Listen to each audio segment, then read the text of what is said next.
You probably think you're safe because you live far from the sea or in another continent, right?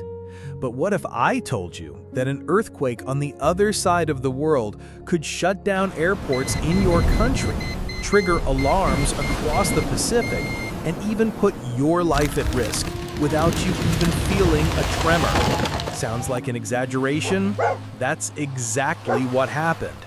In 2025, a quake that no one outside Russia felt was powerful enough to trigger alerts in nearly every Pacific nation.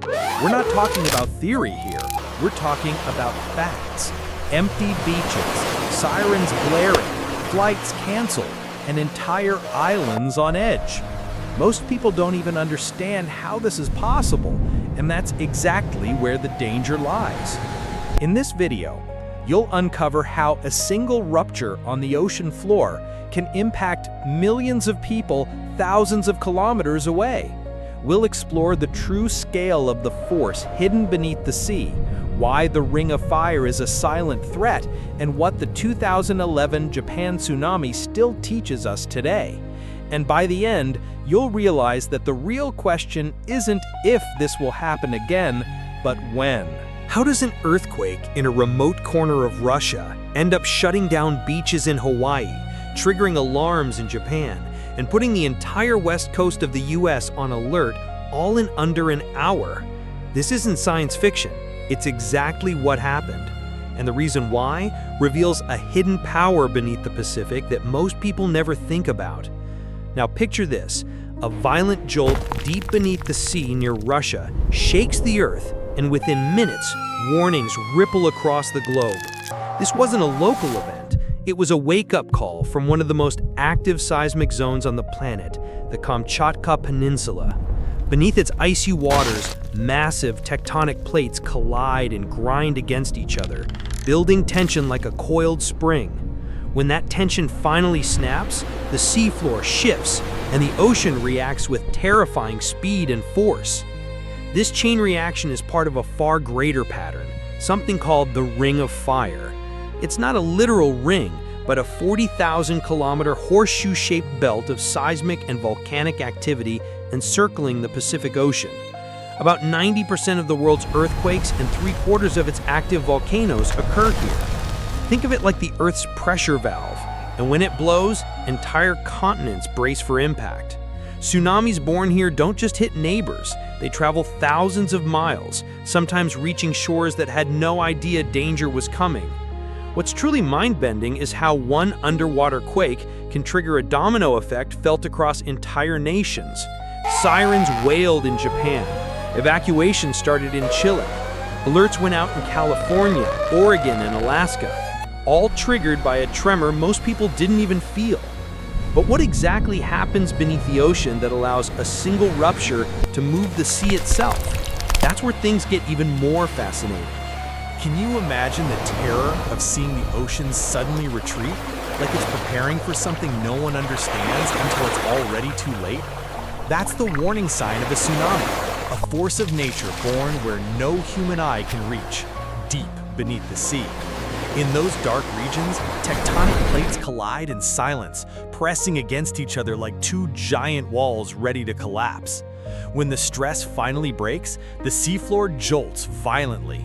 In that instant, without warning, the ocean's surface is thrust upward or downward, triggering a massive ripple effect.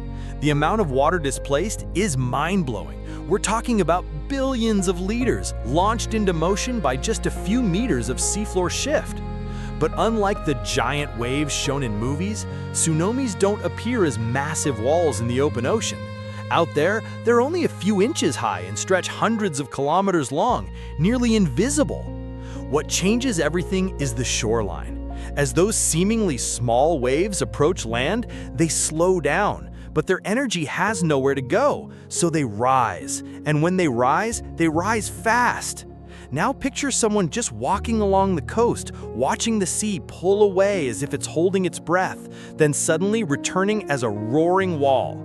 That's the cruelest part of a tsunami. It's deceptive. No roar, no shadow, no form. It just strikes. In seconds, homes disappear, roads vanish, lives are swept away. Tsunamis are brutal reminders that while we think we control our world, nature has its own schedule, and it doesn't knock before entering. But why do some tsunamis pass almost unnoticed, while others change the fate of entire nations? One of the most chilling things about tsunamis is how far they can travel. Many assume the threat is local, confined to the epicenter, but that's a dangerous misconception. The ocean doesn't recognize borders or languages. When a tsunami wave is born, it can travel at jet speeds, up to 800 kilometers per hour, crossing oceans in mere hours. Even far from its origin, it still holds enough energy to cause chaos on distant shores. What makes this even more alarming is that tsunami energy doesn't fade like a regular wave. It spreads in all directions, and when it meets the wrong coastline, a narrow bay, a crowded harbor, an unprepared village, it can amplify unexpectedly. That's why places like Chile, Japan, Hawaii, and even the US West Coast go on alert, even if the quake occurred across the ocean. And here's the human factor. Many coastal communities lack the proper warning systems. It's like living next to a silent bomb, unsure when or if it will go off. Even when tsunamis don't bring towering walls of water, they're still dangerous. Ports flood, boats sink, unpredictable surges sweep people into the sea. In places like Micronesia, Palau, and the Marshall Islands, this type of threat is existential. Small island nations, where nearly everyone lives near the water, can be blindsided. And this is where it all comes together. A single earthquake in a remote trench can ripple through an entire planet within hours. When the ocean floor moves, the world moves with it. Just minutes after the Russian quake, sirens blared across Japan, the Philippines, New Zealand, the US, and beyond. Millions were told to evacuate, close their shops, leave beaches, and head to higher ground. In these moments, there's no time for debate, just action. Airports shut down, governments activate protocols, ordinary people drop everything to run for safety. Nature takes the lead, and humanity scrambles to keep up. In Russia's Kamchatka Peninsula and the Kuril Islands, waves up to 4 meters crashed into coastal villages, toppling weak structures and flooding roads. Even with functioning alert systems, the response window was terrifyingly short. In some areas, the water arrived in less than 15 minutes. Thankfully, well-practiced evacuation drills saved many lives. But imagine if those drills didn't exist. It would be like fighting a wildfire with a leaky bucket. Far too little, far too late. Farther away, countries like the US and Japan also faced the threat head-on. In Hawaii, beaches emptied, flights paused, and coastal neighborhoods were cleared. Japan projected waves up to 3 meters and issued real-time alerts to millions. Even when waves don't cause massive destruction, they disrupt shipping, paralyze harbors, and leave entire coastlines in suspense. And the unspoken fear lingers. What if the next one is even bigger? No discussion about tsunamis is complete without remembering the 2011 disaster in Japan. On March 11th, a magnitude 9 earthquake struck offshore and triggered a tsunami that redefined catastrophe. Within minutes, the ocean surged into towns and cities. Cars floated like toys, homes shattered, and panic spread like wildfire. It was one of the century's worst tragedies and one of the most eye-opening. The quake was brutal. The aftermath was devastating. Waves up to 40 meters high pummeled the Tohoku coastline, like a 13-story wall of water moving at highway speeds. Seawalls meant to protect cities were easily overwhelmed. And the terror didn't stop at the shoreline. The tsunami disabled Fukushima's cooling systems, sparking the worst nuclear crisis since Chernobyl. In that moment, water wasn't just destructive, it became a trigger for technological collapse and global fear. But amid the chaos, Japan revealed something powerful: human resilience. Ordinary people became heroes. Communities came together to rebuild brick by brick. Children studied in shelters. Elders planted flowers among rubble. Engineers worked day and night to restore power and water. It was a masterclass in recovery.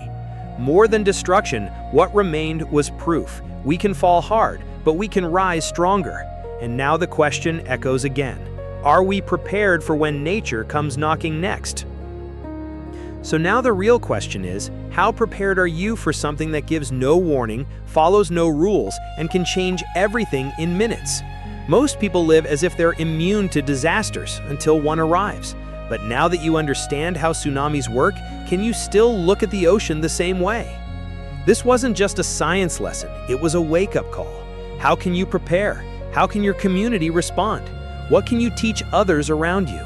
Natural disasters can't be stopped, but knowledge is your best shield, and ignoring it comes at a cost too high to pay. If this content opened your eyes in any way, share it with someone who needs to know. And of course, subscribe to the channel and hit the bell icon, because we don't just bring curiosity here, we bring knowledge that might just save your life. And in the next video, we'll dive into a natural force that might be even more dangerous and just as silent.